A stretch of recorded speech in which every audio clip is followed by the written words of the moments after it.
तिमिरन्धस्य ज्ञानाञ्जनशलाकया चक्षुरुन्मीलितं येन तस्मै श्रीगुरुवे नमः। श्रीचैतन्यमनोभीष्टं स्थापितं येन भूतले स्वयं रूपा गदामह्यं ददाति स्वपदान्तिकम्।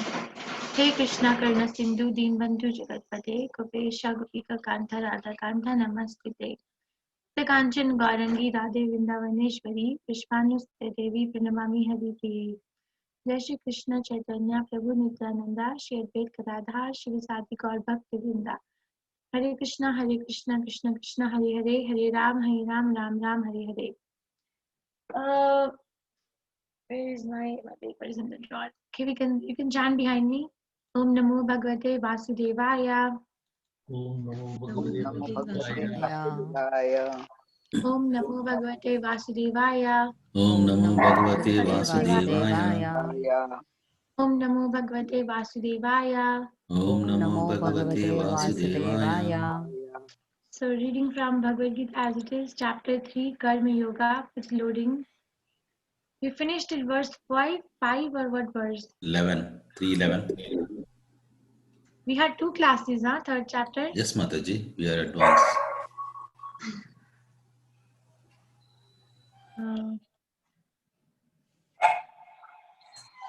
So the chapter begins with what question? Who's going to tell me what question? I'm just going to mute everyone. There's some background noise. Please tell me what question does the chapter begin with? And I need to grab one paper, but I'm hearing. Please tell me.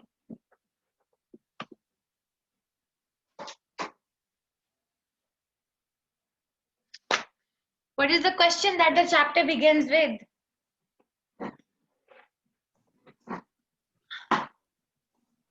Am I audible? This, can I say, ma'am?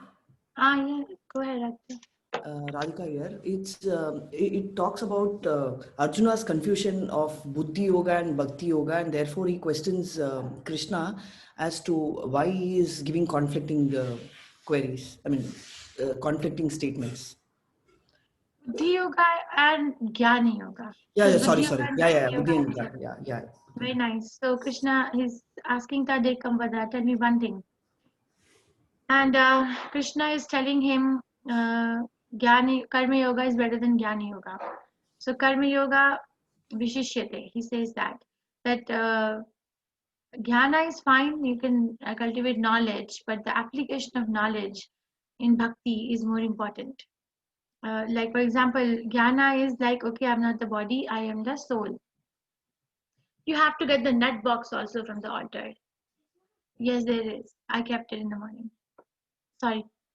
So Jnana is, I'm not the body, I'm the soul. And then the application of the knowledge is, okay, I'm the soul, so what is my function at that level? So to serve Krishna, how? Okay, chant Hare Krishna, eat Krishna prasadam, read Krishna's book, make sure that the mind is getting fixed in Krishna consciousness. And then he goes on telling that work is very important. Even if you don't work, then you cannot, don't think that you have a fear of renouncing. So, okay, you know what, you're not going to work. And then if you're not going to work, then you're not going to have any reaction because you never work. But that's not how it's going to work. Not by merely abstaining from work can one achieve freedom from reaction. Not by renunciation alone can one attain perfection. So just not by working is not going to make you eligible for not having any reaction. Number one. Number two, just by renouncing the world as false or mithya is not going to make you perfect either. So both are rejected by Krishna. And Krishna says it's activity, the nature of the soul is to be active. So actually there is no one who can never be active even for a moment. We are all active. Even for a moment we cannot be inactive. Even for one moment, even in the sleep we are active. The body is working, right? The body is alive, the heart is beating, the lungs are breathing. How is that happening? Because the soul is working. So it is working, we are working. And then he again gives another point of view in this. This is one of my favorite verses, that you can renounce work and go to the jungle, but what are you going to do about your mind? What are you going to do about that? Because the mind is going to dwell on the sense objects. You can put a show of being a very nice devotee or very, very big renunciant, but what about your own mind? Where are you going to hide out from that thing, that particular thing? Krishna consciousness really makes us face our own inabilities, and also makes us aware that where we need to work. Now it takes courage to work. I was just talking to my friend a few minutes ago. It takes courage to work. She was telling me it takes courage to work on our own self. It is not so easy. It is not easy that, okay, I have this desire to enjoy the world like this. Now what? Chant Hare Krishna, read Bhagavad Gita, gone? No. No. It doesn't happen that way. That is why we need association of the devotees. So many so-called, even if I'm chanting Hare Krishna, okay, let's say tomorrow I come face to face with something which I like. So my mind can go over there and I can get dragged out to anything. A good food which is not offered to Krishna, I will, what is the big deal? I can just eat it. You know, the mind can give signal like that. Or any person that I may like, or you may like, that can drag away our intelligence. And then we can lose the focus. So it's not easy. Krishna consciousness, we say, is easy, but the practice of Krishna consciousness is takes work, courage, because it's a purification, and purification is never easy. Getting, gaining, like for example, if somebody wants to lose weight, it's difficult. But gaining weight is not difficult for that particular individual. Similarly, gaining the layers and layers of material existence and material coverings is not difficult for a conditioned soul. It is not difficult. It's not difficult at all for a conditioned soul to get succumb to the lower modes of nature. But it takes work to get out of those modes. It takes conscious work. Chanting Hare Krishna is fine, but we are not on Brahmabhuta platform. We are not Srila Prabhupada. We cannot cheat. We may work here and there. We may run around. I have seen some devotees, even temple present. He's adorable. We all adore him. He's so nice. The whole day he's like out and about. He's not available as a person. He's either with the cows or with this. So one time I wanted to have a talk with him that, Prabhu, you're such a nice devotee, but you're not available for us. So like that, if we see a person who's running here and there, serving this person, doing this job, actually they're running away from something that they don't want to face. So they get occupied. Okay, let me be occupied. But Krishna is not going to leave unless and until we get purified. Okay, we cannot run away. We cannot. I hope you are getting what I'm saying. You all can introspect any situation in your own life. My friend was bringing this situation to my face a few moments ago. That I'm running away from few things. So we all need to have such kind of friends who can tarnish us, who can like rip us apart and show us that what are you doing. You may have a good face on the society, or you may have be very charitably disposed. You may be a very good preacher. You may be chanting more than 16 rounds. You may be eating only Krishna Prasadam. But what are you doing from inside? What are you running away from? We all are running away from something. You know why? Because we have two needs. You know what they are? Freedom and change. Freedom, each living entity. Srila Prabhupada made this statement, and I love it. I hear it so many times. Srila Prabhupada made this statement. Each conditioned living soul, not only human beings, each conditioned living soul is trying to run away from some shackles that they find themselves in. We all are finding ourselves in some situation, some condition which we don't want to be in. So we make our own plans that I can run away. But Krishna consciousness means face it. Arjuna is trying to run away. He's representing a run away. I don't want to fight. Better to run away. I am not going to be there. So it's like, a cat and a rat. A rat is saying that I can run away from the cat just by closing my eyes. Because if I am not seeing the cat, there is no cat. Just because I have closed my eyes, so the cat is not there. So it is done. So but that's not true. We may be running here and there, but we have to come to the center. We have to come to the center and figure out and then get rid of this filth that is occupying my consciousness. It is there. Whenever I see somebody who's very, very busy in something, very, very busy, and not available to talk to, not available to stop, I immediately understand that this person is running away from something. I'm also running away from so many things in my life. So we are all running away. So just be aware, so that once we are aware, we can pray to Krishna, that Krishna give me the direction. Okay, so work, Krishna is saying you cannot work, that's not the option. You cannot not work and do, okay. You cannot not work and run away. That's not going to happen, because first of all, your mind is not purified. Second of all, there is no question of running away, because the soul is active, and there is no question of not working. And he says work, and then he's teaching how to work. Work as a sacrifice to me. Give it to me. I was discussing with Govindas earlier, yesterday night. Yesterday night that. So Shastras talk like that. First they tell us what to do, and then they tell us what not to do, and then what to do, what not to do. Also, Krishna is not, deficient in some servants. That Krishna is saying, okay, work for me. He's not. It's not that he's looking. He is a job aid out. That I'm looking for somebody to help me out who can offer me sacrifices. He's not. Then why is Krishna asking us to do work as a sacrifice for him? Why? Because it is good for me. It is good for me. We are like hippies plotting here. Like, so let's say there is a millionaire father and there is a hippie son. The son is rotting on the street, doing drug addiction and all nonsense. The father tells him, you come back to me. I can take care of you. You come back to me. Of course, it's hurting the father emotionally also. But if the son agrees to come to the father, the son is more benefited. Like that, if we agree to go to Krishna and we agree to work for him, then we get more benefited. Krishna is Krishna. Krishna is independent. Abhigyana Swarat. First aphorism of Bhagavatam, first canto, first chapter, first verse. Tene Abhigyana Om Namo Bhagavate Vasudevaya. Itiratascha Artheshva Abhigyana Swarat. Abhigyana. Bhaktisiddhanta Prabhupada gives such big purport on this Abhigyana Swarat. Completely independent. Everything that is emanating from his mouth is for my good. Krishna is not looking for a devotee. Krishna is not looking. Krishna wants us because he knows that's good for us. We are thinking, why Krishna? Why not this? Why not that? Why not this? Okay, go on. Go on.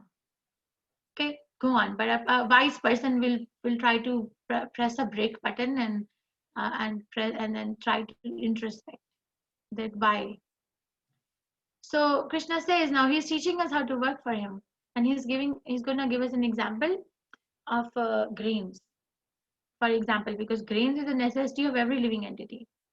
Even if somebody says I am very addicted to eating non-veg, but actually Prabhupada explains in one lecture, non-vegetarian food has no taste. It's tasteless unless until you put some vegetables, what is it, garlic, onion, then it gives some taste to it. Otherwise it's tasteless, putrid, dead body of a person, of a living entity.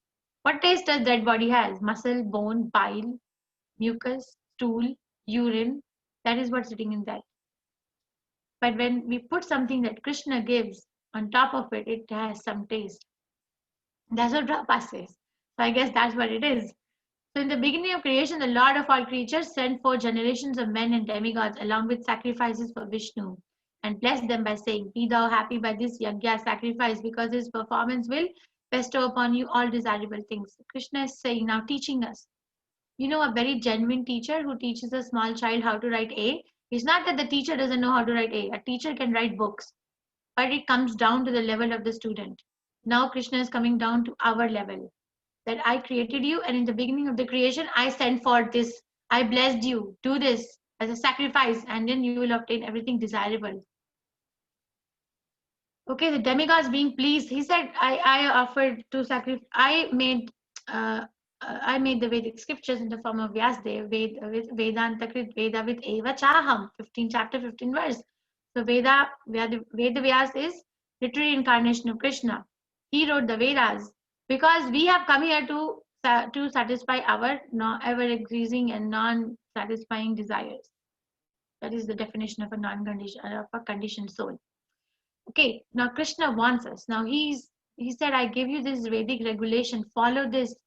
And if you follow this, you will become purified, and at the same time, you will be fulfilling all your desires. So you can worship demigods, at least, if you're not ready for me. And offer it as a sacrifice. At least have some conception of authority. Not that Krishna wants this, but at least to the minimalistic level, at least. at least identify somebody who's superior. At least do it as a sacrifice for them and please them. And then when you please them, then you will get prosperity. So that swearing ceremony, I was reading about it that Joe Biden's swearing ceremony, the American president. So when Trump was leaving the White House, Joe Biden was leaving for church. So we were watching at work. So I was like, it was quite interesting because first he goes to church before he comes to assume his services in the office. So we need someone superior. Okay, we can chant 12th verse. Who is ready? Who would like to chant? Hare Krishna Mataji. Yeah, Krishna Prabhu. Ishtam Bogan Hivo Devam Dasyante Yajna Bhavita Tairadatan Apradayobhyo Yobunte Stena Ivasaha. Translation. In charge of the various necessities of life, the demigods, being satisfied with the performance of yajna, sacrifice, supply all necessities to man.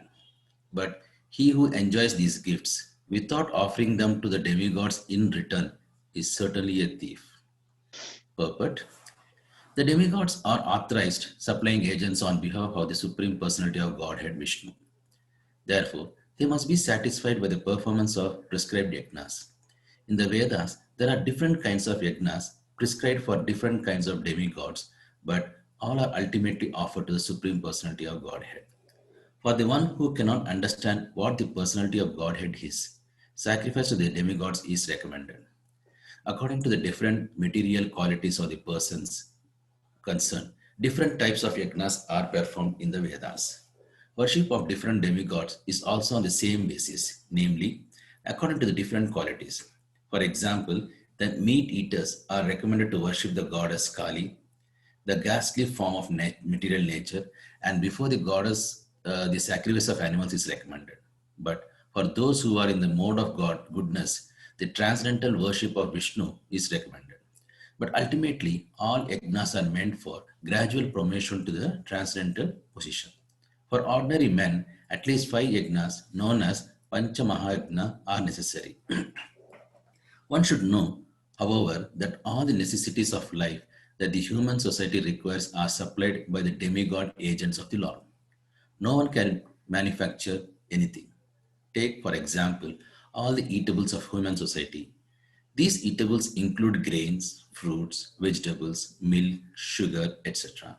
for the person in the mode of goodness, and also eatables for the non-vegetarians like meat, etc., none of which can be manufactured by men. Then again, take for example heat, light, water, air, etc., which are also necessities of life. None of them can be manufactured by the human society. Without the Supreme Lord, there can be no profuse sunlight, moonlight, rainfall, breeze, etc., without which no one can live. Obviously, our life is dependent on the supplies from the Lord. Even for our manufacturing enterprises, we require so many raw materials like metal, sulfur, mercury, manganese, and so many essentials, all of which are supplied by the agents of the Lord, with the purpose that we should make proper use of them to keep ourselves fit and healthy for the purpose of self-realization, leading to the ultimate goal of life. Of life is at life, namely liberation from material struggle for existence. This aim of life is attained by the performance of yajnas. If we forget the purpose of human life and simply take supplies from the agents of the Lord for sense gratification and become more and more entangled in material existence, which is not the purpose of creation, certainly we become thieves, and therefore we are punished by the laws of material nature. A society of thieves can never be happy because they have no aim in life. The gross materialistic thieves have no ultimate goal of life. They are simply directed to sense gratification, nor do they have the knowledge of how to perform yajnas. Lord Chaitanya, however, inaugurated the easiest performance of yajna, namely the Sankirta yajna, which can be performed by anyone in the world who accepts the principles of Krishna consciousness. Hare Krishna. Thank you, Prabhu. Thank you very much. So, so Krishna is saying, okay, if you are not ready For those who cannot understand what Supreme Personality of Godhead is, sacrifice to demigods is recommended. It's not that Krishna wants. It's not, please don't understand like that Krishna is saying go worship sun god, go worship Indra, go worship that. No. Krishna is coming down to the level of the person. What are you ready for? Are you ready for me? I always come down to this, say yes to Krishna. So saying yes to Krishna needs a lot of empowerment. It's not easy to give up the practices. So many emails I get, at least 20 emails I was replying every day for that batch that just finished yesterday. And most of them were asking about the worships or the practices that they have been doing. Now, what should they do? I think we have to present in a way that it's not that what you should do now, and because I am not the spiritual master or a mentor who can guide them. I am just giving them a principle that you just do whatever you're doing, but please add Hare Krishna Maha Mantra to your life. Okay, slowly, Krishna will work with you, and then you guys will figure it out. But just chant Hare Krishna. But if somebody is completely averse to chanting Hare Krishna, then at least don't become an atheist. At least worship a demigod, because that worship is also in the mode of goodness. Demigods are devotees of Krishna, and when somebody worships a devotee of Krishna, even though indirectly they are paying obeisances to them. And they are Vaishnavas. Sun God is a Vaishnava. Krishna instructed Bhagavad Gita to him. You think Krishna will instruct Bhagavad Gita to somebody who is not a devotee? Indra was doing a mistake. Krishna so many times rectifies him personally.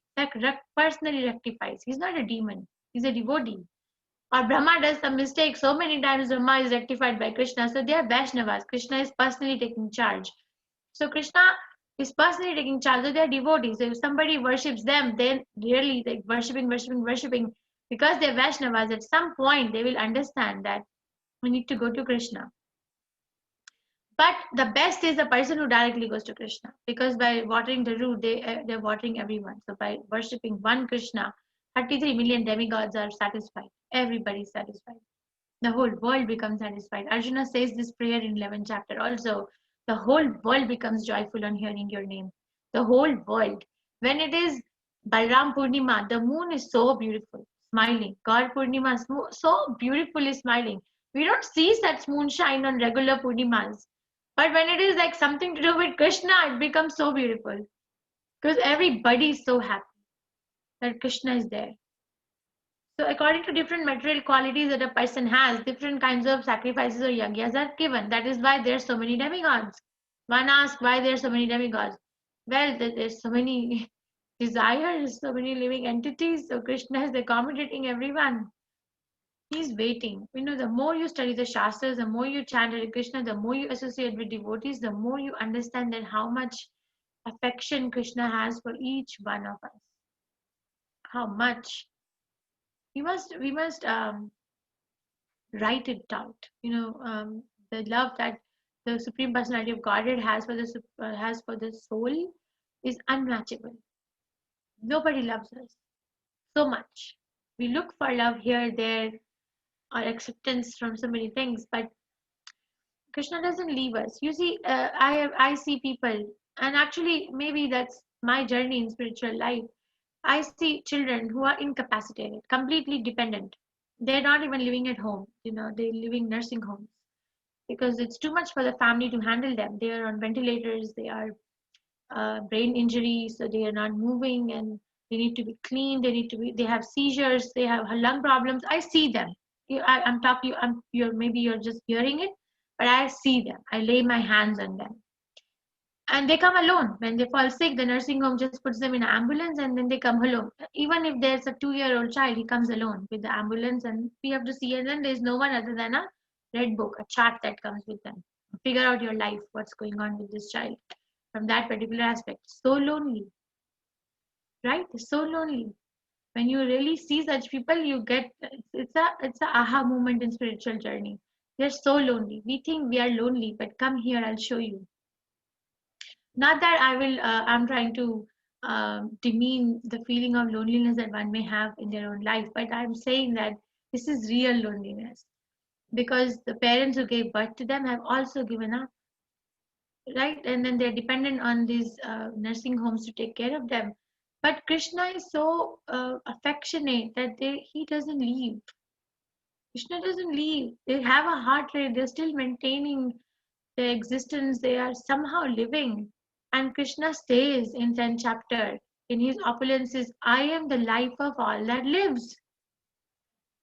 So if somebody is living, that life factor or the living factor is Krishna. So much affection is there. And our life is dependent on Krishna. Our life, we depend, but we just don't want to acknowledge. We are so thankless. Krishna is making so many accommodations. We say God is doing bad to people. Really? Really? Do you really buy this that God is doing bad to people? Bad things are happening to us because we are not turning our face towards Krishna. We are turning our face away from Krishna. 2 nights ago, I was reading this chapter in Bhagavatam where Krishna's departure from the material world. This is chapter in Srimad Bhagavatam. And so many things. Yudhishthira Maharaj asked Arjuna. Arjuna was on a runaway for a couple of months. When he comes back, he's looking very sad. And then Yudhishthira Maharaj can see that quarrel, misunderstanding, or the virtues are becoming less and less prominent. There are unwanted rains, unwanted animals are coming up, pestilence is coming up. So he's asking Arjuna, what is happening? First, you are sad, and then he gives reasons. Are you sad because your health is not good? Are you sad because we lost our family? Are you sad because of this? But ultimately, he says, I'm sad because Krishna has left. So when Krishna left, all these inabilities, all these inauspiciousness started becoming apparent around us. So it's going to be more and more prominent if we turn our back to Krishna. It's not that something is happening to us. It's that I am not turning towards Krishna. I have doubts. I think I can be better off without Krishna. Okay, try it. Very loudly, the acharyas are saying, very loudly, Srimad Bhagavatam is saying, very loudly, each and every devotee you go to who has somehow come to the understanding of little bit of Krishna consciousness, little bit, they will also say the same thing. But your mind is saying that no, you can do without it, do it. Just do it. Krishna will leave you then. We don't, we preach with detachment. That okay, it is my duty to preach, and if you do this, then this is going to be your life. If you don't do this, then this is going to be your life. Now it's completely detached. If somebody does it, then we can associate with that person in a more intimate level because now we share the same goal. If somebody does not do it, then we say a prayer and we leave and we carry on because there are so many people, 7 billion people in the world that we need to preach. Okay, so when we forget the purpose of the human life and simply take supplies from agents of the Lord. So this is called stena evasa uchyate, that we keep on taking sun god's energy and we don't offer oblations to him. I mean, if you're chanting Hare Krishna, you are offering oblations to him. But people who are not chanting and they don't worship sun god, then they are indebted. We are paying so heavy electricity bill every month for making this electricity run on our house. Don't you think we are indebted to sun god? Or Vyasdev is writing so many scriptures. Don't you think we are indebted to him? We go to colleges and we pay so much money to get some education. So Vyasdev is giving this education. So person who does not feel like that, that person who has no heart full of gratitude, the Shastras are calling them thieves. Stena evasa uchyate. And therefore we are punished by the laws of material nature. Therefore, we forget the purpose of human life and simply take supplies from agents of Lord for sense gratification and become more and more entangled in material existence, which is not the purpose of creation. Suddenly, we become thieves and therefore we are punished by the laws of material nature. I think we can go ahead. Subrata Mataji, you want to chant or you have a question?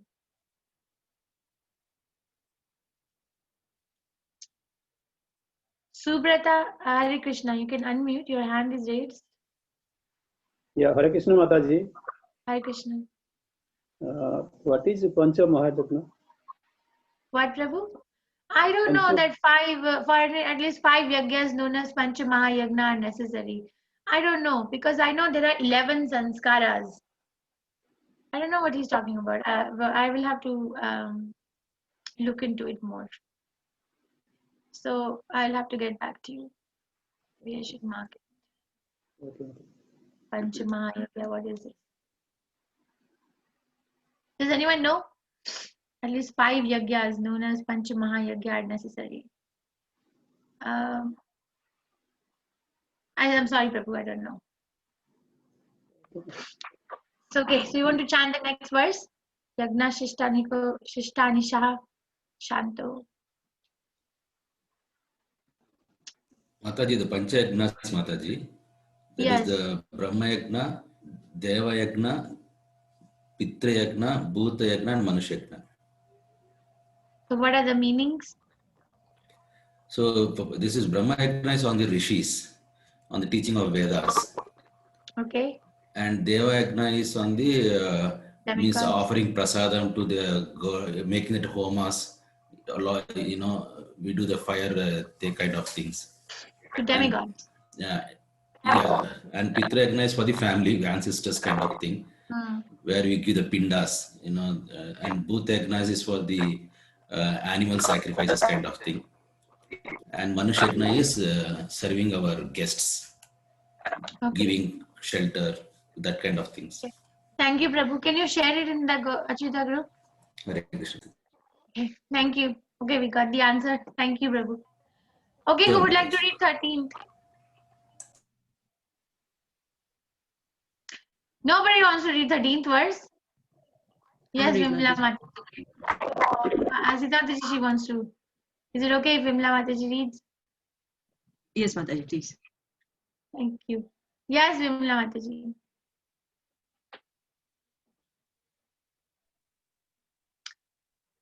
Hare Krishna Mataji. Hare Krishna. Okay, Mataji, please go ahead. Yajnasishtasyanah santo uchyante sarvakalpishai bhunchate tvayam papa ye panchatatyatmanakaranat. Translation. The devotees of the Lord are released from all kinds of sins because they eat food which is offered first for sacrifice. Others who prepare food for personal sense enjoyment verily eat only sin. Purport.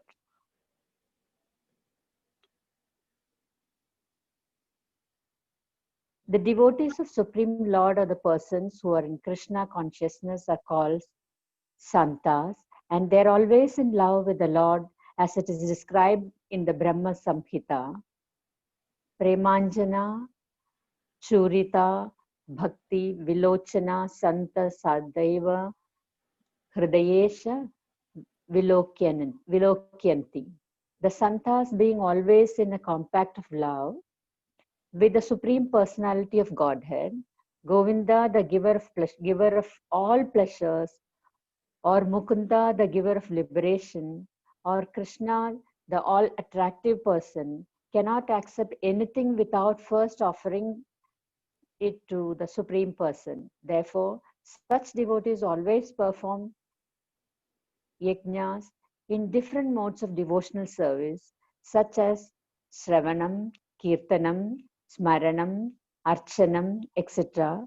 And these performances of yajnas keep them always aloof from all kinds of contamination of sinful association from the material world. Others who prepare food for self-gratification are not only thieves, but are the eaters of all kinds of sins. How can a person be happy if he is both a thief and sinful? It's not possible. Therefore, in order for people to become happy in all respects, they must be taught and perform the easy process of Sankirtana Yajna in full Krishna consciousness. Otherwise, there can be peace of happiness in the world. There can be no peace or happiness in the world. Thank you. Otherwise, there's no peace. Hare Krishna. Thank you, Hare Krishna. So today I was reading one news clip that one of my friends shared. Most successful Indian in America ever. Most successful Indian in America. You know who it is? Srila Prabhupada. Srila Prabhupada is called as the most successful Indian in America ever.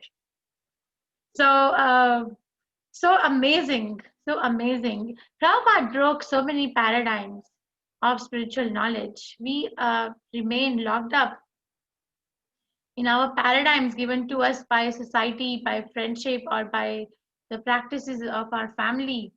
And Prabhupada broke them all. Krishna, the Brahmana, definition of a Brahmana is only changed by him. Definition of a sannyasi changed by him. Definition of a devotee changed by him. Such a big revolutionary. Prabhupada was actually he had to face a lot of discrimination from his own god brothers in India.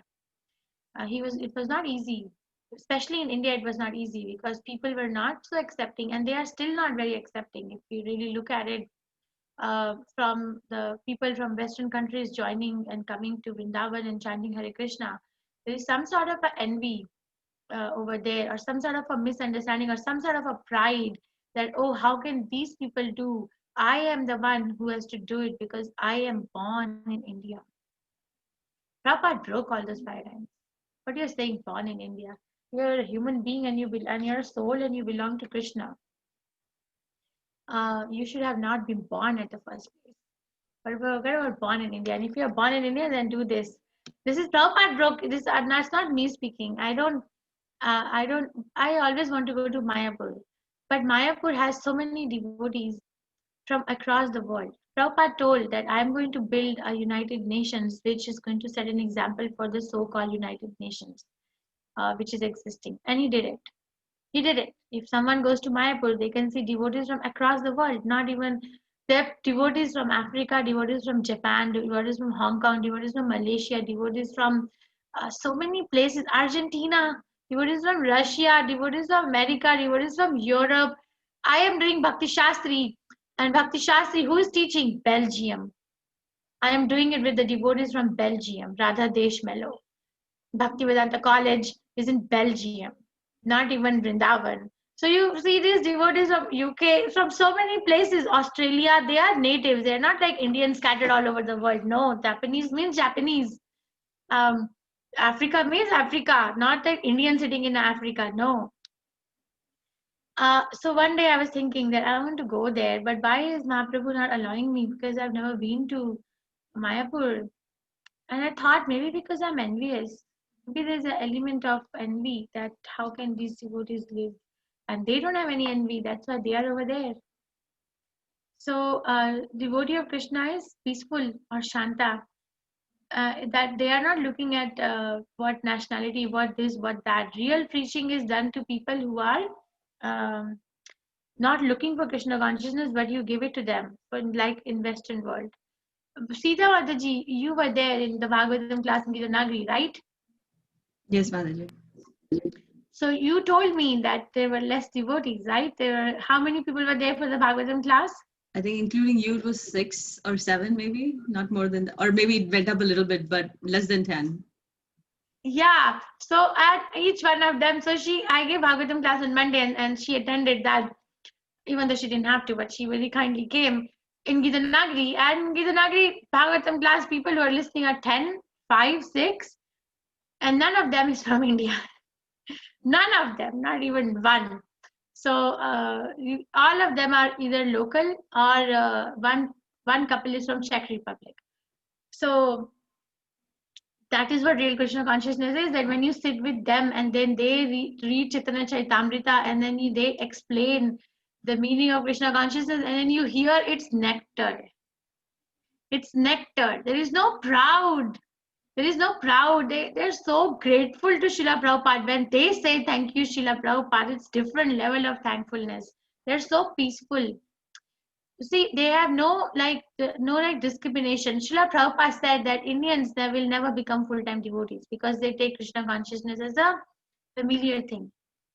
So if we look at, then we can see that people are joining right and left in Russia, in America, in Europe. But in India, it is very, very hard for a person to become a full-time brahmachari, a full-time devotee in the temple. Very, very hard.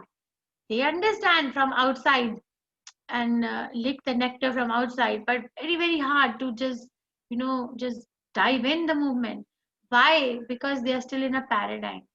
is still very familiar. I'm not saying that we should, Prabhupada is finding fault in us, but I'm trying to glorify the devotees from other part of the world, that they are so sincere. They give their life to Srila Prabhupada. I was reading yesterday when Tamal Krishna Maharaj brought Prabhupada's green card to him. Prabhupada was crying that he said, America, I am so grateful to this country. This country has given me such nice boys and girls like you. This country has given me a land to make temple. This country has given me resources, and this country has now accepted me. So Prabhupada is so grateful. Prabhupada is not saying, oh, what is America? All sinful activities going on. So what is your contribution in it? A grateful heart is a happy heart. When we are grateful, in the morning, someone, not my morning, but that yesterday 18 chapter class, one person asked, I have been doing, I think you had, Rupa Mataji was there, right? Rupa Mataji, you were there when that lady asked, what should I do? Should I leave my father behind and go and join a new job, or go on doing a job which I've been doing for 10 years, which I don't like? You were there, right? Is she not here? I thought she was here. Rupa Mataji, you were there at that time, right? Or no? Okay. So there Yes, was Mataji, one. I was there. I heard that. She has So been past 10 years. Yes. She's been trying to move around and her father is not letting her go because he's too attached to her. yeah. So the catchy line is that 10 years I've been doing what I don't like to do. Like really? Like that is like that kind of, I told her that time only, that is a very ungrateful heart. Because if we're doing something for 10 years, then there is some need that is fulfilled. There is some need that is being met. That is why we are doing it. It's not that the job is a problem. It's like I have a need for finances, it's met. I have a need to get out of the house and gain experience, it is met. I have a need to meet new people, it is met. I have a need to exercise my work and develop my personality in the outside world, it is met. So why are you saying you're doing a job that you don't like? Yes, there are elements which you may not like, but just to look at not like is a very ungrateful heart. That heart can never be peaceful. Who's always looking for defect or fault.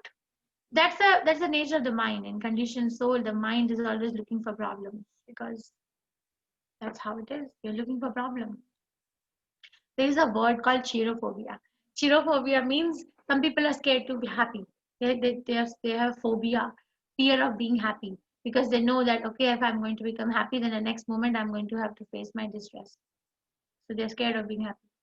Anyway, Krishna is saying here, coming back to the verse originally, that the devotee of Krishna is always peaceful. Why? Because they don't do anything that is against Krishna consciousness. Their consciousness is aligned. They eat food, it's first cooked to Krishna. They don't even want to touch the food that is not cooked, that is not offered to Krishna. And people who are not doing it, others who prepare food for self or sense gratification, are not only thieves but also the eaters of all kinds of sin. So morsel after morsel, the food that goes in their mouth, it's accumulating sin after sin after sin.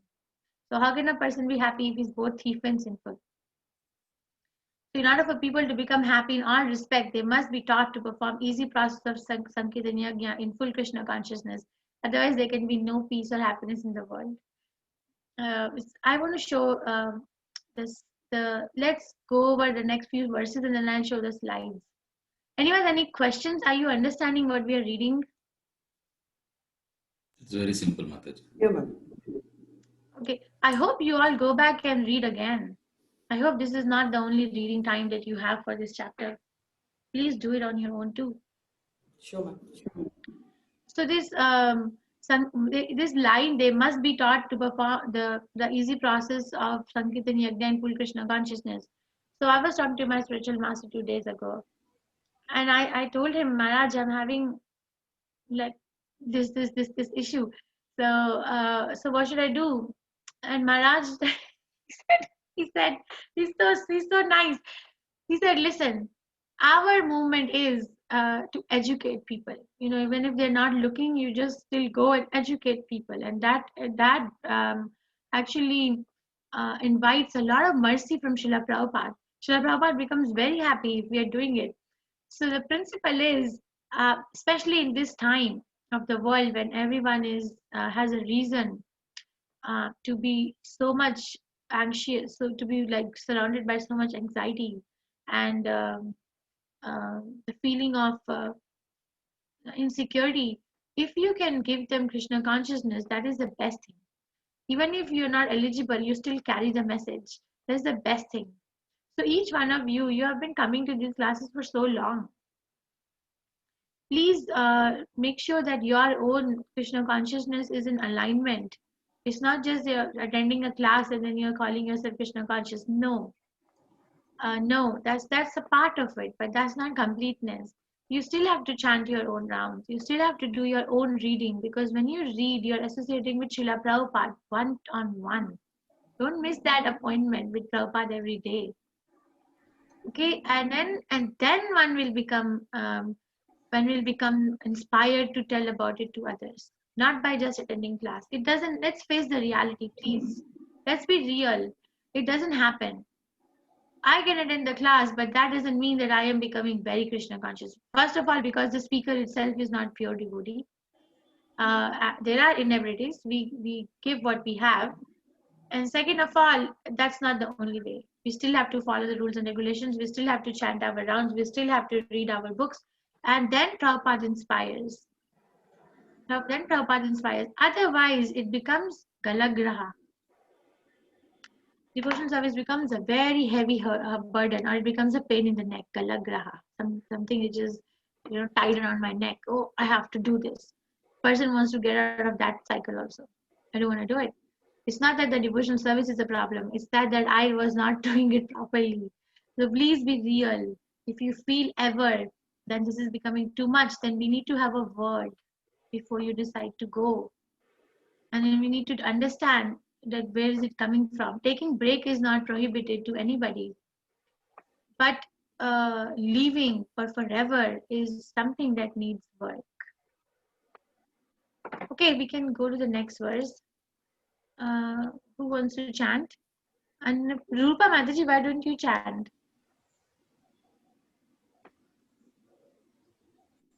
Yes, Mataji.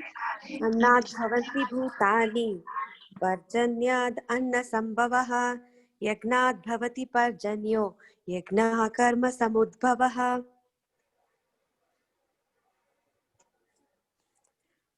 All living bodies subsist on food grains which are produced from rains. Rains are produced by performance of yagna, and yagna is born of prescribed duties. Srila Baladeva Vidyabhushana, a great commentator on the Bhagavad Gita, writes as follows: Ye indriyad yagna tayavastitam yagnam sarveshwaram Vishnum abhyachya tachesham asnanti tena taddeha yantram sampadyanti te santaha sarveshwarasya bhakta sarva kilvaishwair anadikala vivridhair atmanubhava pratibandhakair nikhilai papai vimuchyante. The Supreme Lord, who is known as Yagna Purushaha, or the personal beneficiary of all sacrifices, is the master of all demigods who serve him as the different limbs of the body serve the whole. Demigods like Indra, Chandra, Varuna, etc. are appointed officers who manage material affairs, and the Vedas direct sacrifices to satisfy these demigods so that they may be pleased to supply air, light, and water sufficiently to produce food grains. When Lord Krishna is worshipped, the demigods, who are different limbs of the Lord, are also automatically worshipped. Therefore, there is no separate need to worship the demigods.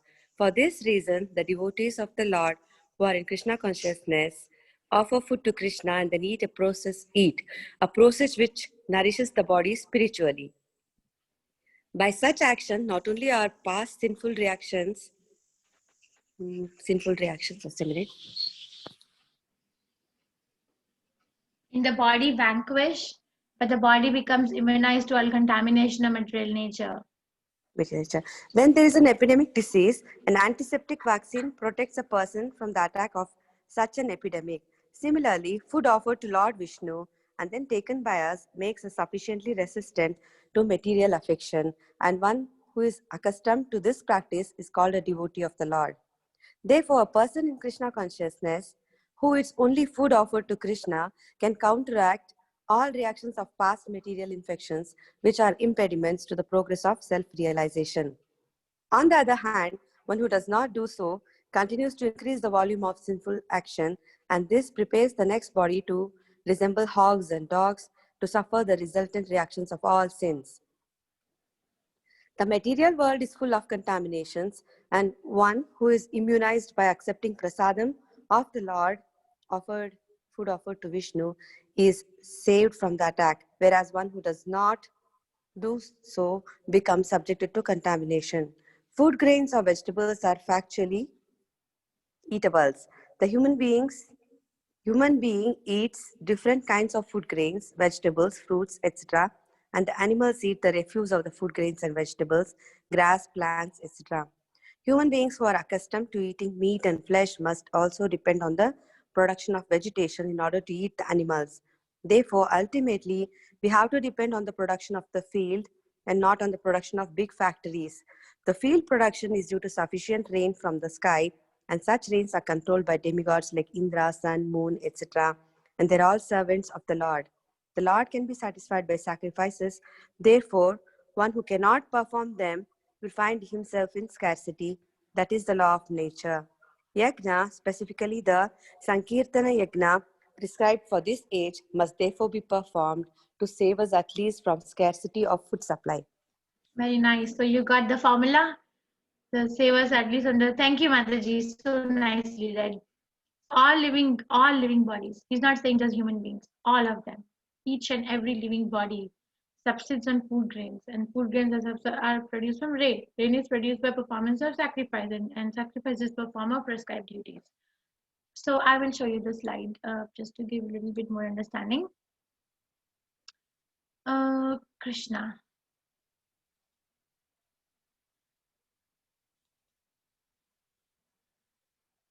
That there is this cycle of sacrifice we made in the slides. That how Krishna, it begins with Krishna and it ends with Krishna. The cycle is complete, 360 degrees. How? Because prescribed duties tell us what to do and what not to do. I'm going to bring it up 1 second.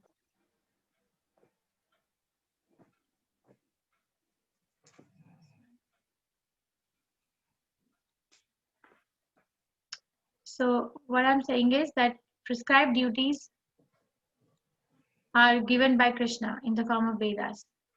And Vedas tell us what to do and what not to do. So one who is following the prescribed duties are us following Vedas. And by following the prescribed duties, just by following the prescribed duty, they are performing a sacrifice. And when one is performing a sacrifice, that leads to production of rain. And from the rain, grain comes. When the grain is harvested, one can cook so many different types of food stuff. When that is produced, then again it has to be given in sacrifice to Krishna. So the duty begins as a sacrifice, which is given in the prescribed scriptures. Prescribed scriptures are given by Krishna, so it begins as a sacrifice, and then the rain, and then the grain, and the grains are offered to Krishna. It ends in a sacrifice. So we are very small part in the whole thing. Very, very small part. We are over here just by doing a duty. So 1, 2, 3, 4, 5, 6, 7. So we are 1/7 of the whole thing. And when we do that, then we become happy. Then we are freed from this sinful reaction, and we are not the thief anymore. Okay? This is the Isopanishad mantra also, Ishavashyam idam sarvam, that we must know to whom everything belongs. Sorry, stop sharing. Is it clear? Is this clear? Is this cycle clear? Yes, Mataji. Yes, it's clear. Yes, Mataji. To anybody, it is not clear. Okay, but for the age of Kali Yuga, the prescribed duty, universally true for each and every human being, is, what is it? Chanting Hare Krishna. Chanting the Sankirtan Yajna. Yes, Hare Krishna Mahamantra. Yes, chanting Hare Krishna. So it must be done. If it is not done, then we are not performing our prescribed duty. We may be calling ourselves that, okay, I'm a family man, I'm doing my prescribed duty. Okay, I'm a teacher, I'm doing my prescribed duty. I'm a citizen of this country, I'm doing my prescribed duty. But no, those are secondary. That's secondary. Who you are placed, or I am placed in such a situation of life because of some secondary reaction. Primary remains primary. Okay, no confusion. There is no confusion. There should not be any confusion. But it takes work. It takes a lot of effort to follow Krishna's instructions. One time, Manisha Prabhu, I think I told you all, 2 years ago, I was doing one project with him and it fell apart completely. I was so sad. And Prabhu was like, well, it's not easy to actually give in to the will of Krishna. It is not easy. And the way he said was very profound, because he's, very austere devotee. He has done austerities. The brahmachari is a very austere devotee. So the way he said was very, very profound. That it is not easy to give in to the will of Krishna, to follow the instruction of Krishna. One will find themselves in so many entanglements. But what can we do in that situation? What can we do? What can we do in that situation? And it's not easy to follow the instruction of Krishna. But I want to follow. Hare Krishna Mataji, just be in association of people or devotees because they can help you. Yes, and being real helps. Yes, that's a very nice answer. That associate, don't isolate. Yes. हरे कृष्ण माता जी, Hare Krishna. मन है मन में कृष्णा को ध्यान करो. Okay, we can think of Krishna in the heart. Are you saying, Mataji, that let's pray to him that Krishna, I have this problem, Yes, I'm not able to yes. solve? Always Krishna, Krishna, Krishna. Okay, it's Hare very Krishna, Mataji. simple. Hare Krishna. Yes, so associate. You have to. There are devotees who are non-judgmental. If you're going to say that the devotees are judgmental, yes, some of them are, because we are all colored by our own baggage. We have baggage. We are not pure devotees. We are in the process. For example, if a teacher is teaching in the class, if the teacher is expert, they will see that even though I'm teaching the same lesson, but it is received differently by different students, right? An expert teacher will be able to understand that even though I'm teaching the same lesson, but different students are receiving it differently. Like that, even though Krishna is teaching the same thing, but different levels of devotees are receiving it differently.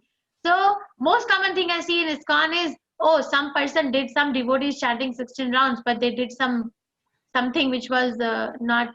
One devotee asked in this 18-day class, their team leader was chanting 16 rounds and was a Hare Krishna, but he was not very cordial to the team members. So is that your standard? What is your standard? That person just needs to become a better Hare Krishna. He's in his own journey. But what is your standard? Who is your role model? Better to put Srila Prabhupada as a role model, okay? You'll always be safe. Always. Don't try to make anyone else as a role model. You can have appreciation and gratitude and affection for anyone, for any devotee. But the role model that you need to follow for your own sanity or for my own spiritual journey should be an Acharya. Okay, and that's Srila Prabhupada. This Prabhupada's position is very unique. Param Guru. So we can then that person says, okay, you are chanting Hare Krishna and I'm also chanting Hare Krishna, but I am struggling here. Then can you help me? The person says, oh, you are struggling. Oh, get out. You are not chanting properly. Chant attentively. But, or if the other devotee is becoming more, and then that person feels like isolated. So many people have left ISKCON because of this. They say they got traumatized by other people. I'm not saying that it's not traumatizing, but then how you process it? How do you process it? So do you label all the? We have over 680 temples across the world, well-established temple, and the Bhakti Vrikshas are millions. Bhakti Vrikshas, small gatherings are millions across the whole world, but 600 some properly established temples are there. When Prabhupada left the planet, there were 108 temples, but now it has gone up to 600 some temples. Okay, now there's so many different types of mentalities, and now you go and associate with someone. Someone says something that is not very much welcome by receiving devotee. So then they label the whole millions of devotees as they are all bad. That's a very immature way of looking at the movement. Because you will always find someone who is more superior to you, who can be more open to your concept, and who is available and is willing to help, who looks at you as a human being also.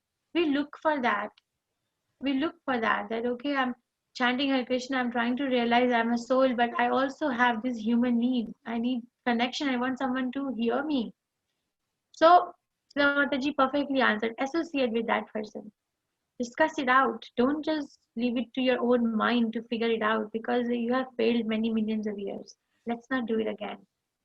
Albert Einstein said, right, if you want a different result, then you have to follow a different process. You can't be doing the same thing and aiming to have a different result. It's not going to work. You have figured out that this is not working. Who is that who invented the bulb? Thomas Edison? It's Thomas Edison, right? Who invented the bulb? Yeah, Thomas Alva Edison. So he said one time that my son was telling me that he failed 100 times in his attempt. 999 times. How many? He has failed 999 times. That's right. But what Edison has told is, I have learned 999 ways of things which will not work out. It is a learning for him, not a failure. See, this is how. So okay, so now we have failed. At least we have learned 155 trillion years of our existence in this material manifestation. How I'm not going to go back to Krishna. And one of the most big learning lessons is not to just listen to your own mind. Don't. The mind has this tendency. Listen to me, my dear. Listen. Maybe you need some rest. Maybe you need to watch something else. Maybe you need to go on a vacation. Listen. Don't fall into that trap. That is why there is a mentor system in ISKCON. There's always got to be someone who's available. Don't fall into that trap. Don't. Okay, you got to have friends where you can say that, hey, I know you're going to judge me. I don't care, but I want you to listen and tell me. That's Okay, what Mataji, it's another 15 minutes, Mataji. If you want, you can stop with this, or you can start taking the questions. We can do one more verse. That's all. 15th was the last verse which you're going to do today. Or you can start. Okay, sir. Thank you. Thank you. Okay, who wants to read 15? Shita Mataji, you wanted to read, right? Sure, Mataji. Karma Brahmo Dhabhavam Vidhi Brahmakshara Samudbhavam Tasmat Sarvagatam Brahma Nityam Yagne Pratishthitam. Translation.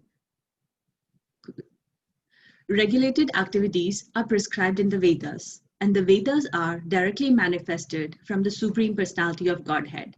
Consequently, all pervading transcendence is eternally situated in the acts of sacrifice. Purport. Yagnatha karma, or the necessity of work for the satisfaction of Krishna only, is more expressly stated in this verse. If we have to work for the satisfaction of Yagna Purusha, Vishnu, then we must find out the direction of work in Brahman, or the transcendental Vedas.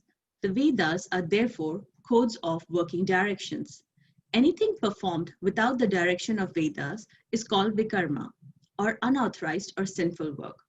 Therefore, one should always take direction from the Vedas to be saved from the reaction of work. As one has to work in ordinary life by the direction of the state of work, as one has to work in ordinary life by the direction of state, similarly, one has to work under direction of the supreme state of the Lord.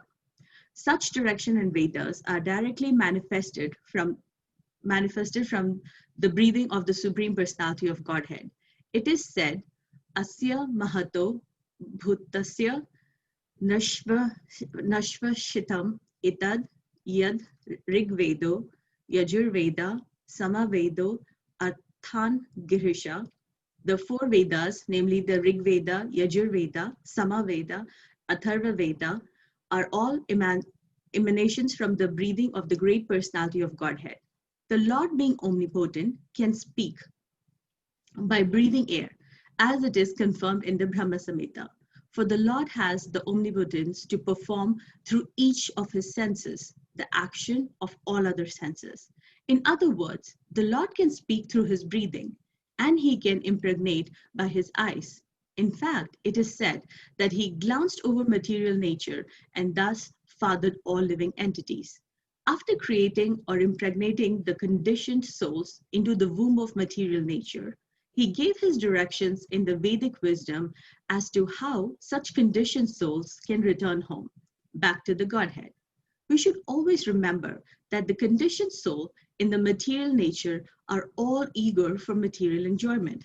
But the Vedic directions are so made that one can satisfy one's perverted desires, then return to Godhead, having finished his so-called enjoyment. It is a chance for the conditioned souls to attain liberation. Therefore, the conditioned souls must try to follow the process of yajna by becoming Krishna conscious. Even those who cannot follow the Vedic injunctions may adopt the principle of Krishna consciousness, and that will take the place of performance of Vedic yajnas or karmas. Hare Krishna. Thank you very much. So many instructions given by Srila Prabhupada that we studied in this cycle, that the regulated activities are given in the Vedas, and the Vedas are manifested from Supreme Personality of Godhead. So begins with the sacrifice, because we are following the prescribed duties which is written in the scripture. So that is a sacrifice. That you're not following, you're not sacrificing your own power of thinking, and you're following the regulation of the scriptures. You do activity, you get a result. So rain produces grain produces food stuff, and then you offer that to Krishna, ends in a sacrifice. Very, very safe and secure circle Krishna wants to put us in. And in Isopanishad, when we read, Isopanishad is full of aphorisms, like Om Purnamada Purnamidam Purnat Purnamudachyate. This is aphorism, okay? And Prabhupada, once he was giving lecture, I heard, you have heard, right? Nowadays coding is so like so much like famous. Children learn how to code. Have you heard of it? Yes, Mataji. Yes, So Prabhupada was talking about the codes. It actually is originating from the scriptures. We are ignoring the scriptures and going to these machines to make the codes. But actually the codes of living and code of serving Krishna, it's actually given in the scriptures, and that is what these things are. Vedas are therefore the codes of working directions. If there's a code given, sacrifice, but under that code of sacrifice to Vishnu, there's so much detail. Right? Like people who are in computer can see that. Like Isha is coding something today, and she was teaching me that here, Ma, I coded this. If you press this small button, small thing, then the music will play from behind. So there's so much, like such a big music album behind one small button. Like that, when there's a code given, sacrifice to Vishnu, perform your work as a sacrifice to Vishnu, that's a code. But under that code, so many things are there. So many things. You become free from sinful reactions. You go to Krishna. You enjoy a life of eternity. And then you never come back to the cycle of birth. And so many things are there. But the old principle, the coded thing is that work for Krishna. So originally the Vedic knowledge is the code. Everything else is secondary. When I heard Prabhupada's lecture, I was like, wow. Prabhupada was talking about Atharva Brahma Jigyasa. Atharva Brahma Jigyasa is a code, he was saying. Now become curious of identifying who you are. Now become curious about yourself, having obtained the human life. So Prabhupada was talking about that. But here we are reading that Vedas are therefore codes of working directions. And anything that is not done according to the Vedas is vikarma, not to be done. Simple. Okay, and all this Vedic knowledge is emanating from the breathing of the Supreme Personality of Godhead. Krishna can speak through his breathing. Krishna can eat through his eyes. Krishna can walk through his nose, because Krishna is Krishna. He's not dependent on one limb to do one function and another limb to do another function. No. This Brahma Samhita prayer that Prabhupada is writing is Angani yasya sakalendriya vritti manti pashyanti panti kalayanti chiram jaganti anand chinmya rasatujjwala vigrahasya govindamadi purusham tamaham bhajami. Angani yasya sakalendriya vritti manti means one anga or one part of the body can do the work of all other indriyas, all other bodies parts. So when we offer food to Krishna, people, non-devotee says the food is not offered, Krishna is not eaten, but Krishna says I eat. But a non-devotee will say it's not eaten. Then, well, Krishna can eat through his eyes. He doesn't need to depend on his mouth and hands. Okay, that is a vision. So we should always remember that conditioned soul in material nature are eager for material enjoyment. We are all very, very eager to have something. Bhukti, mukti, kami. 3 kinds of enjoyments are described. Bhukti matlab more and more material assets. I want to live in a better place. I want to live in a better country. I want to drive a better car. I want to have better source of income. So that's bhukti, enjoyment. Mukti, somebody is desiring liberation. That is also enjoyment. Or bhukti, mukti, or kami. Kami is also enjoyer, but in the middle, the description is of a person who wants to have mystic yoga practices. The person who is very eager to develop some mystic yogic practices is also a sense enjoyer. Krishna Bhakta Nishkam Ateva Shanta. So Bhukti Mukti Kami Ashanta. But Krishna Bhakti Nishkam, Krishna Bhakta Nishkam Ateva Shanta. Where Krishna devotee is not looking for Bhukti Mukti or Kami. Looking for what? Then what is Krishna devotee looking for? Yes. What is Krishna devotee looking for then?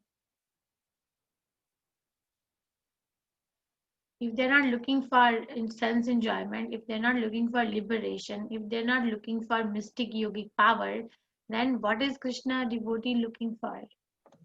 To serve Krishna. Being with To serve reaching. Krishna, Mataji. To serve, Reach Goloka. to serve Krishna. Service to Krishna is more important. Yes, very nice. To serve Krishna. If there's devotional service, I want to serve you. Okay, we can do some questions. Anyone has any questions for me before I put my questions to you? No, ma'am, you finish your questions now. Oh, you do have, okay. So we started from 3.12. Okay, your bhukte stena evasau means what? Stena means thief. This one, your bhukte stena evasau means what? Bhokta means conditioned soul. That is, we are in the material world, Mataji.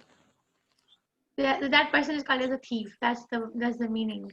So your bhukte stena Bhokta means evasau. enjoyer of everything, Mataji. Yes, so this line means your bhukte stena evasaha means who enjoys and does not offer the results to demigods, does not offer any sacrifices, is a thief only. He's certainly a thief.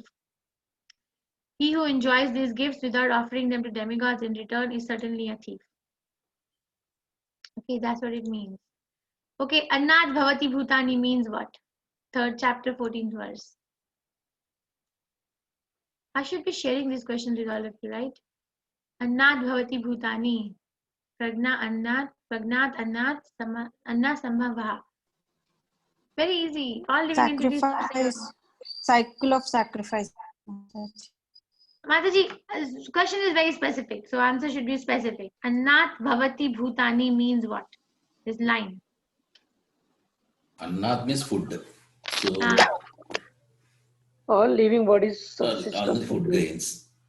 Yes, the We verse all said live all on the living. foods. Yes, so this is the meaning. All living bodies subsist on food grains. This is the question. That's it. That's what I'm asking. Annat Bhavani Bhutani means what? All living bodies, not just human being, all of them. Vikarma means what? This I should not be pulling up. We just studied. Vikarma means Against what? codes of Vedic. Against Vedic codes. Work What in that against way. that? Working. Okay, good. Anyone else who wants to tell me what is the meaning of Vikarma?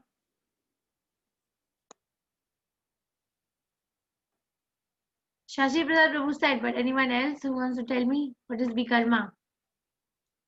It's wrong Yeah. karma. forbidden According to- action. Yes, that is the word meaning, yes. But according to verse number 15. Yeah, that's correct. But according to verse number 15, anything performed without direction of Vedas is called vikarma or unauthorized or sinful work. Okay, this is the definition according to 3.15. So I am teaching you Bhakti Shastri level. So these questions are Bhakti Shastri questions. To be very specific. Vikarma means this. Without the direction of Vedas, whatever work is done. Okay, anyone has any questions? Yes, ma'am, I do. Mhm. Ma'am, this is with reference to role model. I know that choosing a role model is very important, ma'am. But normally, role model, we relate to somebody whom we've seen and experienced with us who's slightly senior. I'm just talking about a practical experience. Okay. So, like for instance, Krishna, we will like to pray or we will love to love the person, but we can't take Krishna as a role model. Same way, any devotee for that matter, whether it's Shiva or even for that matter, Srila Prabhupada, I know the right thing is to take him as a role model, but we have associated, for example, you told associate with him in the form of book. So when I read Bhagavad Gita or Srimad Bhagavatam, I don't think of, I'm being very honest, I don't think of Prabhupada. I will think only of the contents, what is written. Maybe when he says, I will be able to relate. So where am I coming is, I feel he is very senior, he's there, but for me to relate to him, I don't know him so well. I know very basic, that he's too big. So to have a role model, you can't go too big, right? So someone like, for example, Mother Teresa, I may feel she's great, but I can't take her as a role model because I can't be there, because I'm here. So I hope you get my question. So role model. I got your question. Yeah. So what I meant is that I was giving example of people who are blaspheming ISKCON or leaving the association just because they heard something offensive or did not so pleasant experience with some devotees who are chanting 16 rounds, right? We get that all the time. True. I know so many devotees, so many names are coming in my head right away, right? But what I'm saying is that is a very immature way of looking at Prabhupada's movement. That is true. So in that way, one has to put a role model, like I want to achieve the characteristic of such and such person. And there are devotees who are sincere to Srila Prabhupada's teaching. So you can approach Srila Prabhupada's character, Prabhupada's preachings through the via media of them. But at the same time, know that the person that you are going to associate with also have shortcomings. Sure. No, that is fine. That is fine. And well, it is not fine with so many people.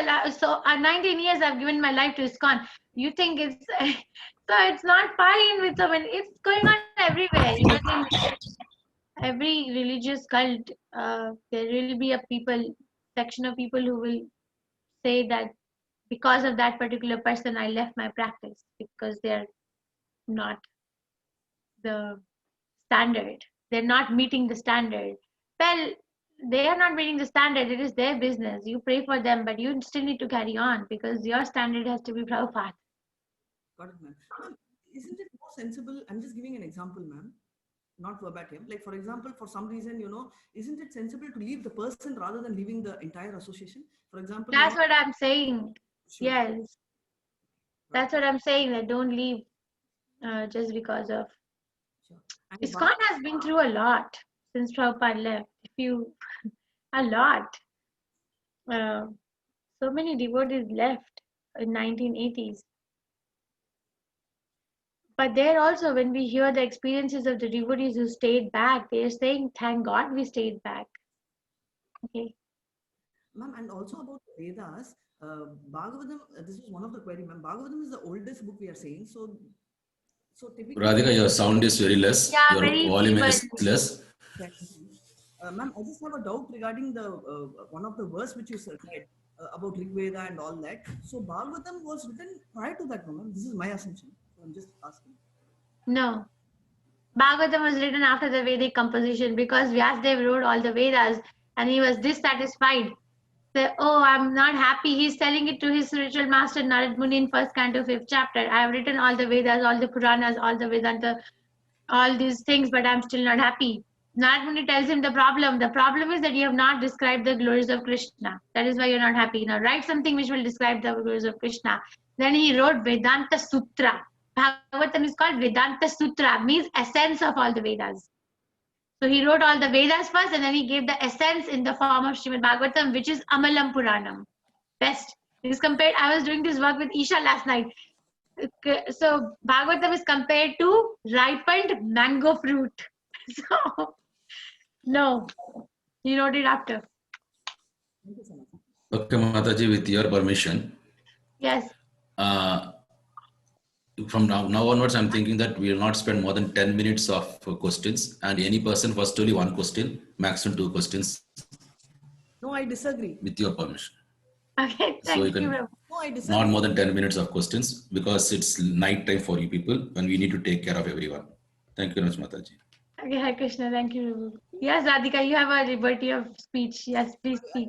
I disagree, ma'am, because this is the only forum we get to clarify questions. So if I'm restricted, I won't be able Yes, to. I was actually going to come to this point. I was talking to some other teachers, a Hindi teacher. I was asking her, how do you do the class?